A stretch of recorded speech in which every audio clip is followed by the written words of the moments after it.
Hello friends, బాగున్నారా? ఈరోజు మామిడికాయ పప్పు చేసుకుందామండి. మామిడికాయ పప్పు అంటే ఇష్టం లేని వాళ్ళు ఉండరు. చాలామంది పెద్దోళ్ళకు పిల్లలకు అందరికీ ఇష్టం. దీనికి ఒక పెద్ద సైజు మామిడికాయ అండి, ఒక పెద్ద సైజు ఉల్లిగడ్డ, ఒక 8 పచ్చిమిర్చి అండి. వీటిని అన్ని కట్ చేసి పెట్టుకోవాలి. పచ్చిమిర్చి చేతితోటి తుంచుకుంటే బాగుంటుందండి టేస్టు. ఇట్లా మీడియం ముక్కలు కట్ చేసుకోవాలి, తుంచుకోవాలి చేతితోటి. పప్పు ఇది 150 గ్రాములు అండి. అంటే ఒక గ్లాస్ పప్పుకు 4 గ్లాసుల వాటర్ ఎసరు పెట్టి, ఎసరు వచ్చిన తర్వాత పప్పు వేసి ఉడికించుకోవాలండి. ఇప్పుడు ఒక సైడ్ పప్పు ఉడుకుతుంటే ఇంకో సైడు కడాయి పెట్టేసి స్టవ్ వెలిగించి ఒక 1/2 టీ స్పూన్ ఆవాలు, 1/2 టీ స్పూన్ జీలకర్ర వేసుకోవాలండి. ఆవాలు జీలకర్ర కొద్దిగా చిటపట్లు ఆడిన తర్వాత ఉల్లిపాయ వేసుకోవాలి. ఉల్లిపాయ మంచిగా కలుపుకోవాలి. ఉల్లిపాయ కలుపుకున్న తర్వాత కొద్దిగా కరివేపాకు వేసుకోవాలి.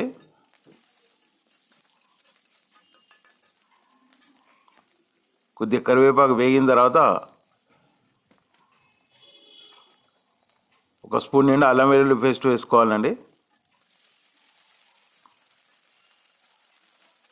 ఈ అల్లం వెల్లుల్లి పేస్ట్ కొద్దిగా పచ్చివాసన పోయే వరకు వేయించుకొని నెక్స్ట్ పచ్చిమిర్చి వేసుకోవాలండి. పచ్చిమిర్చి కూడా కొద్దిగా పచ్చివాసన పోయే వరకు వేయించుకొని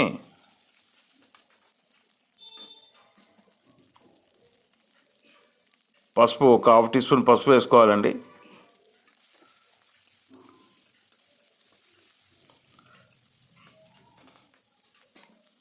ఒక నిమిషం గోలిన తర్వాత మామిడికాయ ముక్కలు వేసుకోవాలండి. ఇందులో ఈ మామిడికాయ టెంక పీసు అంటాం మేము తెలంగాణలో.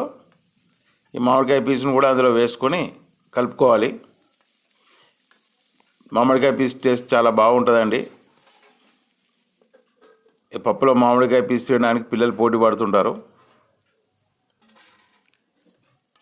ఒక 2 నిమిషాల తర్వాత మామిడికాయ ముక్కలు కొద్దిగా ఉడుకుతాయండి. ఈలోపు పప్పు కూడా ఉడికిపోయింది. ఈ పప్పును అందులో పోసుకొని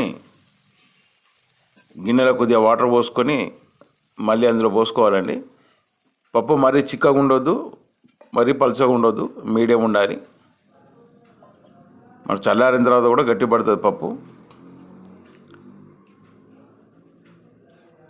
మ్యాక్సిమం పప్పు రెడీ అయినట్టేనండి. ఒక 2 నిమిషాలు కొద్దిగా బాయిల్ అయితే సరిపోతుంది. ఈలోపు ఒక టీ స్పూన్ నిండా ఉప్పు వేసుకుందామండి. ఉప్పు సరిపోతుందండి. ఒకవేళ మీకు చివరిలో చెక్ చేసుకొని తక్కువ ఉంటే వేసుకోవచ్చు. మిర్చి కూడా కారం సరిపోతుంది, కారం పొడి వేయాల్సిన అవసరం లేదు. ఒక టీ స్పూన్ ధనియాల పొడి వేసేయాలండి ఫైనల్గా. ఫ్రెండ్స్, ఛానల్ సబ్స్క్రైబ్ చేసుకోకుంటే సబ్స్క్రైబ్ చేసుకోండి. ఫ్రెండ్స్కు షేర్ చేయండి, లైక్ చేయండి ప్లీజ్. ఫైనల్గా కొత్తిమీర వేసి కలుపుకోవాలండి. మామిడికాయ పప్పు అంటే ఇష్టపడని వారు ఉండారండి, చాలామందికి ఇష్టము. ఈ పులుపు ఇష్టపడే వాళ్ళు, మామిడికాయ ఇష్టపడే వాళ్ళకు పప్పు చేసిన రోజు పండుగనండి. అన్నం ఇంకో ముద్ద ఎక్కువ తింటారు. చూడండి, పప్పు చూస్తే నేను నోట్లో నీళ్ళు ఊరుతున్నాయి. వీడియో చూసినందుకు చాలా థ్యాంక్స్ అండి. మామిడికాయ పప్పు.